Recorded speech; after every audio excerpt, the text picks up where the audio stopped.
This is the MCTV Weekday Update. Welcome to the MCTV News Update. I'm Patricia Perry. Here's a brief look at campus headlines today. Texas Tech Athletics announced a $25 million gift to redesign, renovate, and rebuild the south end zone at Jones AT&T Stadium. The news came during a press conference on Thursday afternoon. The gift is coming from former Tech football offensive lineman Cody Campbell, who played for the Red Raiders from 2001 to 2004. The announcement marks the largest one-time contribution in Tech athletics history, and the playing field will be named Cody Campbell Field in his honor. Yesterday's announcement also kicked off the third part of the campaign for Fearless Champions fundraiser, which aims to collect enough money to complete the South End Zone project. The fall semester final exam schedule is officially underway here on campus. The first set of exams started Friday morning and will continue through next Wednesday. The 2021 fall finals finish out the first semester here at Texas Tech with no mandatory COVID restrictions. It's also the first fall finals to be offered in person since the beginning of the pandemic. Last fall, in-person instruction ended before Thanksgiving break, and almost all finals were held online. Wednesday's last exam is scheduled to start at 7:30 p.m. And next Friday, the semester officially comes to a close with the 2021 December commencement ceremonies. Next week's schedule kicks off at 2 p.m. on Friday and continues through Saturday afternoon. Graduates from the university's 10 colleges, along with the graduate school and university programs, will walk the stage during the 4 ceremonies held at the United Supermarkets Arena. Each ceremony will be open to the public and there are no capacity restrictions. Texas Tech will also live stream the entire commencement schedule online. For more information, visit commencement.ttu.edu. With classes ending on Wednesday and finals happening as we speak, the campus's events calendar is also coming to a halt. But before the Thanksgiving break, several groups held holiday-themed activities to give students an escape from the end of the semester stress. MCTV's Allison White stopped by the Sub the Saturday before Thanksgiving holiday, where one set of students converted a conference room into a dance floor for a night of formal fun. Here at the Texas Tech Sub, we have an interesting event tonight. The Texas Tech Ballroom Club is hosting a Winter Wonderland dance. It's time for Missile. So this is our winter formal. The Texas Tech Ballroom Club hosts events like this winter formal 3 times a semester. They also meet to learn and practice dances 3 times a week. We meet 3 times a week, Monday nights from 8 to 9 at the Rec, Wednesdays from 9 to 10, and Fridays from 9 to 10 at a studio called Absolute Dance, where we have a professional dance instructor teach us the basic steps as well as more advanced practices once we get used to the dances. Our teacher, he's a really cool guy. He teaches other people even outside of our school, so he's just constantly teaching different dances. The Ballroom Club learns a variety of dances during practice, including the foxtrot and the East Coast swing. We've been learning a new foxtrot routine and I'm in love with it, but I'm sure as soon as we move on, I'll find another favorite. Everyone is encouraged to come join the Ballroom Club. You can stop by one of their practices or come to one of their events during the semester. You don't need experience to come in. My first semester I had no idea what I was doing, but it is a whole lot of fun. It's a great way to meet new people and a great way to meet just new friends in general. Me personally, I never really thought of myself as a ballroom dancer. Meanwhile, I never really gave it much of a shot, but overall I made a lot of friends. I found kind of a good community where I feel like I can really be a part of, and for anybody, whether it's somebody who's like trying to make friends or even somebody who already has a lot of friends, like it's fun for everybody. I really hope y'all come and try out ballroom dancing. It may feel awkward at first, but I promise it gets easier, and it's a really fun thing to be able to do. If you're interested in joining the Texas Tech Ballroom Club, or if you would like more information, you can go online and look them up on Tech Connect. This Winter Wonderland dance has been a lot of fun with a lot of dancing the night away. For MCTV, I'm Allison White. Back to you. Thanks, Allison. The Texas Tech volleyball team is currently in Madison, Wisconsin, awaiting the start of a game 20 years in the making. Here's the details on that story and more in today's MCTV Sports Rundown.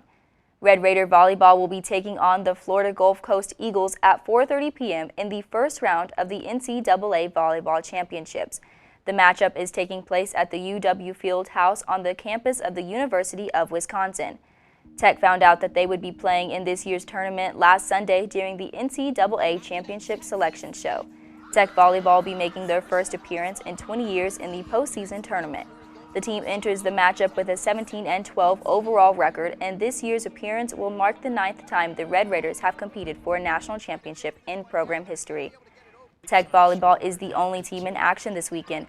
Both the men's and women's basketball teams are currently off for the finals break.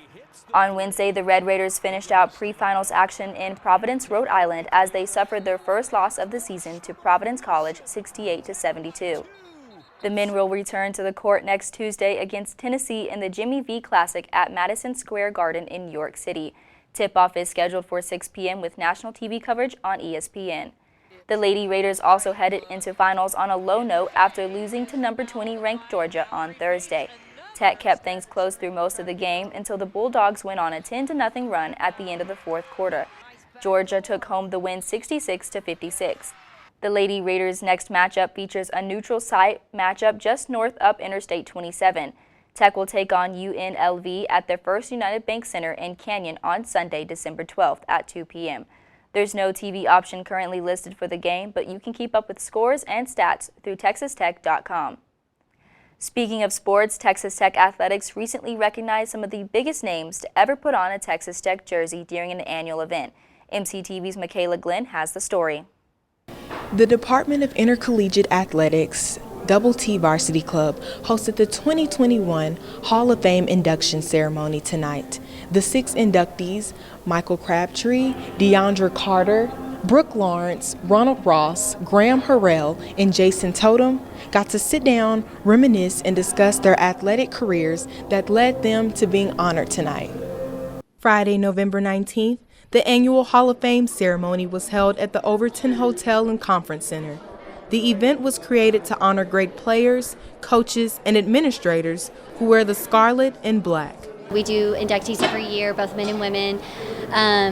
We've got all sports, football, women's golf, basketball, baseball tonight. And we just do this a big event. We invite their families, people from the community.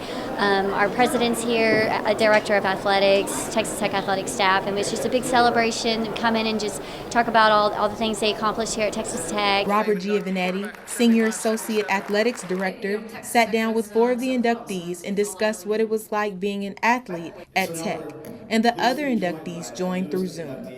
You come in here, you meet a lot of good people, you understand what it takes to compete at a high level, and it comes with you all the way through life from today. I understand that it takes a lot of hard work to make it, and that's the way it was here at Texas Tech when we played. Deandra Carter, a track and field athlete from 2006 to 2009, said she was honored when she received the call. It was amazing because I never, like I said earlier, I didn't think I would be a part of that. I don't know why, but it just never crossed my mind. And then when I got the phone call, I was very thrown off and surprised. And I'm just really excited, and I'm grateful that they chose me. The inductees were selected last year for induction in 2020, but due to the COVID-19 pandemic, there was no event. For more information on events like this and all things Texas Tech athletics, visit doubletvarsityclub.com. For MCTV, I'm Michaela Glenn. The holiday season officially made its way to Texas Tech earlier this week after the campus was lit up during the 63rd annual Carol of Lights. Thousands of attendees lined the Science Quad and Memorial Circle to enjoy one of the university's longest-running traditions. The Saddle Tramps, led by Raider Red and the Masked Rider, started things off with the Torchlight Processional, and Tech's trombone choir and combined choirs led the crowd in the singing of carols. The ceremony ended with the traditional finale as RHA President Hunter Robinson flipped the switch and more than 25,000 lights were instantly illuminated surrounding the entrance to campus. Carol of Lights may be a yearly favorite for many members of the Tech community, but it's only one of dozens of events that take place in the Lubbock area each year. Throughout December, many local venues welcome in residents with opportunities to get into the holiday spirit. And as MCTV's Hattie Robb tells us, this year includes a new option that is giving guests the chance to head out to the country and get into the spirit West Texas style. With Christmas right around the corner, the folks here at Hamilton Farms are putting people in the holiday spirit. This year is Cole and Kyla Hamilton's first time to host Christmas on the farm at their homestead on the outskirts of Shallowater. The couple invites families from all over to experience life on the farm and handpick their own Christmas tree. We decided to branch into the agritourism. Then we just had this idea, let's open a tree farm. Let's really just elevate that Christmas spirit that in our house is so dear. And then it just kind of spiraled into what it is. You know, we just kept having ideas and kept building on them. And so here we are with the full Christmas on the farm experience. Other festivities include kid-friendly games, tractor hay rides, a petting zoo, and campfires with s'mores. Added some attractions like the hay ride and the slide and campfires and stuff to make it a whole experience, not just purchasing a tree. So we're hoping, more people will come out here for the experience than the trees, really, because we've only got 400 and something trees. With its grand opening on Saturday, November 20th, Christmas on the Farm has received great support from surrounding communities. We just had a flux of people, and it was amazing. It was great. And so we've had lots of families come out, lots of photographers come out. It's just, that's our hope really, is that it's a great place to come out and make memories. The couple is hopeful to make it an annual celebration around each holiday season. So we're hoping it will be an annual tradition for them to come out and buy a tree, enjoy the farm, maybe get campfires and hot chocolate and kind of have fun there. Christmas on the Farm will be open until December 18th with nightly activities from 5 to 9 p.m. For MCTV, I'm Hattie Robb. That's it for today's MCTV News Update. Be sure to check TTU Hub for more news and tune in next semester for the MCTV Weekday Update. Happy holidays.